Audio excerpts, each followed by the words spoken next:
శ్రీ మహాలక్ష్మి యాగమిదే సకల శుభముల యోగమిదే.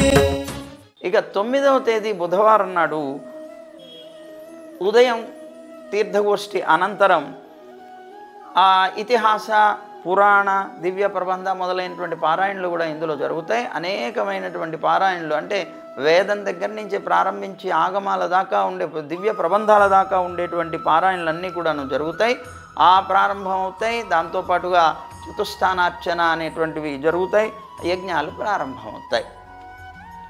ఆ రోజు 9:30 గంటలకి ప్రణవేష్టి అనేటువంటి ఒక ఇష్టి యజ్ఞం జరుగుతుంది.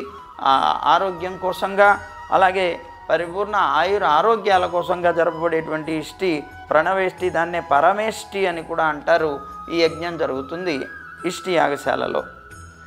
అదే రోజు 10 గంటలకి శ్రీ శ్రీ శ్రీ త్రిదండి శ్రీ అహోబిల రామానుజ జీయర్ స్వామి వారు వేంచేసి వారి యొక్క అనుగ్రహ భాషణాన్ని కృపచేస్తారు. 10:30 గంటలకి మళ్ళీ వేదిక మీద ఆ రోజున లోకంలో ఉండేటువంటి పాడి పంట సమృద్ధిగా ఉండడం కోసంగా లక్ష్మీనారాయణులకి 1,00,000 తులసి అర్చన కార్యక్రమం జరుగుతుంది. అలాగే 12:30 గంటలకి మహాలక్ష్మి యాగానికి పూర్ణాహుతి జరుగుతుంది, నిత్య పూర్ణాహుతి. దాంతోపాటు ఇష్టి యజ్ఞాలకు కూడా మహాపూర్ణాహుతి జరుగుతుంది.